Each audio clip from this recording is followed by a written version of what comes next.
Even the girls will be rooting for her.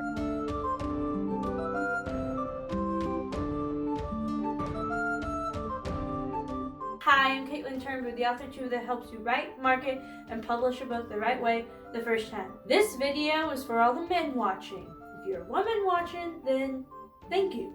Please keep watching so YouTube will like my audience retention. This topic was requested by Austin over on Instagram. If you would like to request a topic for me to do on YouTube, go follow me on my Instagram and hit me up.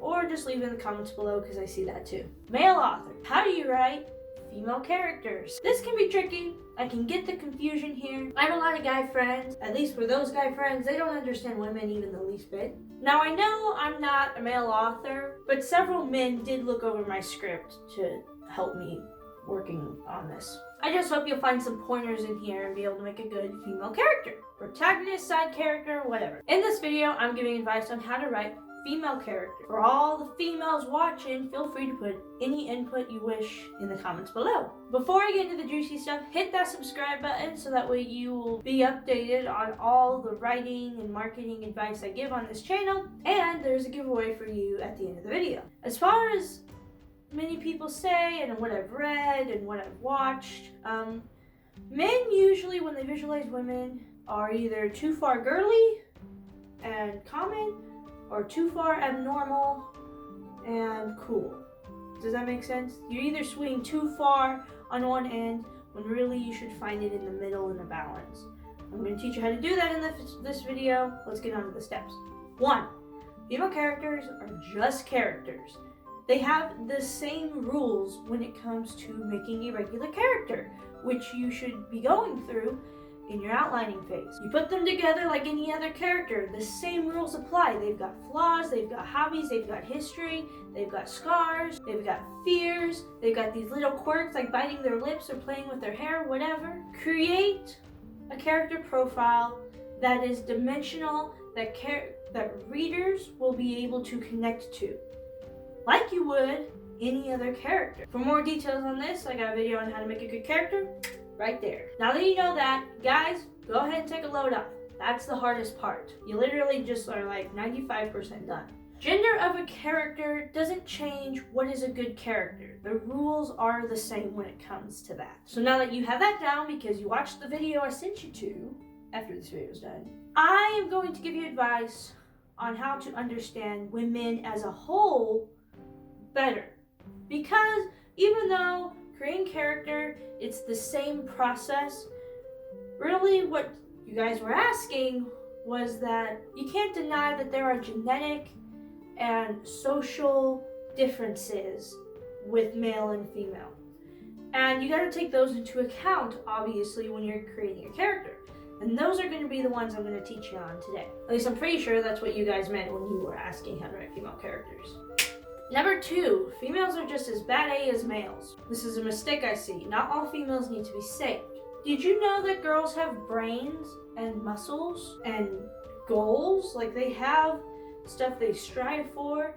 They can pick things up and make decisions on their own. They're capable of doing that. Now, of course, if you develop a character that can't, well, that's the character. That's not women.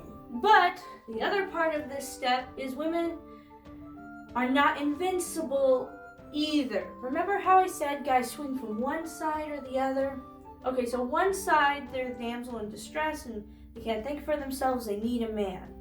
And then the other one is they don't need men, they are the man. They're bad A, they're bulletproof, they're independent, they're the smartest person alive, nothing can stop them.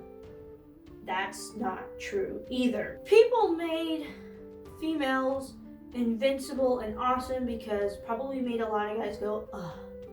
But at the same time, and women, actually, you can't deny it. When you see a girl do that, you're like, a little jealous. But it was to get away from all the damsel in distress. They wanted to do something different. And it worked for the first 100 books it didn't. But now it's cliche and boring. We don't want either one of those.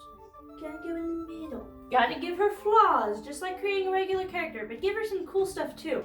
I'm gonna give you an example for my current work in progress, my main female character. She has been trained as if she was in the military She is incredibly smart and has a lot of experience in schooling. She can think for herself. She is a physical leader and good at being a leader and calling shots in high-stress situations. Okay, so we're going towards a little bit on the bad A area. She even has dark hair. Even though she's not technically human, because I write supernatural books, a couple of times throughout my series, she gets distracted by fear, by her love. She gets tricked, caught off guard. She gets teased and burned by her friends in a joking way. So that's how I made it in the middle. Now I know I'm a female, it might have been easier for me, but my main character is a male and I'm told I wrote him pretty good, so. Number 3, don't write what you're attracted to.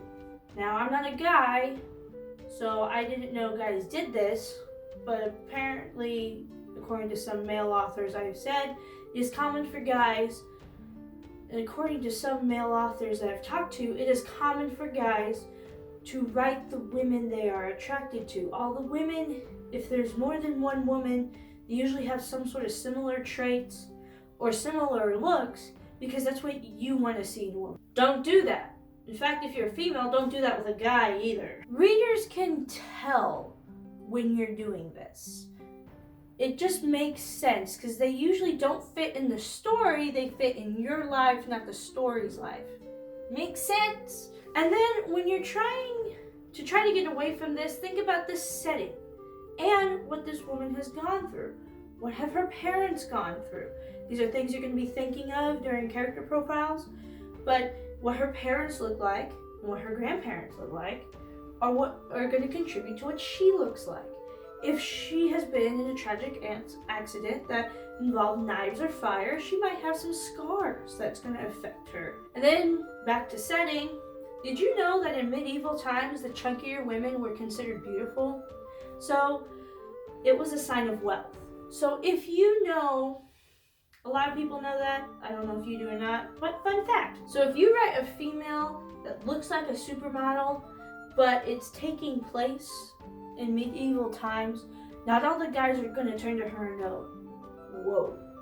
In fact, she's going to be a peasant and ignored because they're not going to raise her status, and that's what most people were worried about back then. That's what that culture wanted. So if you want your character to be desirable and attractive, think about the setting and what makes them be that way. Shape your characters based off what their surroundings are, not based off what your surroundings are.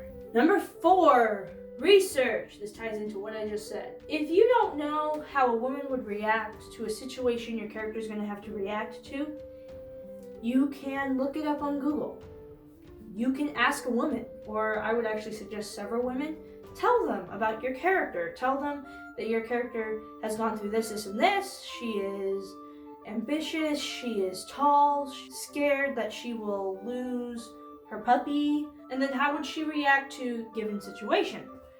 And just ask women. They can usually say based off what they would think because they'd have a better idea.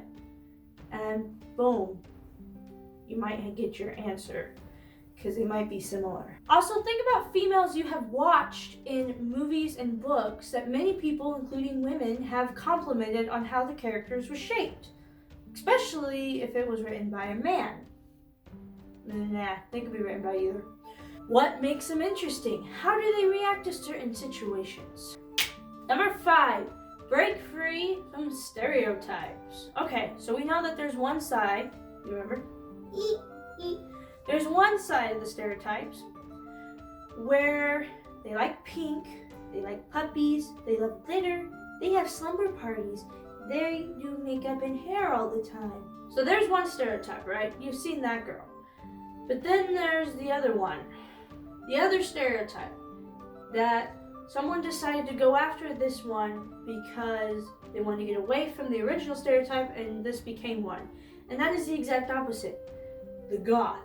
The one that hates people. Covered in tattoos. They smoke crack and they have a deep voice. You know, you got both. And I would suggest avoiding both of these. If anything, mix the two. Oh, you just got a different character. Maybe have a girl who loves to wear goth makeup be hopeful, romantic, and nice. A girl that has a lot of tattoos, piercings, and motorcycles, her favorite thing to do is to play with puppies and glitter.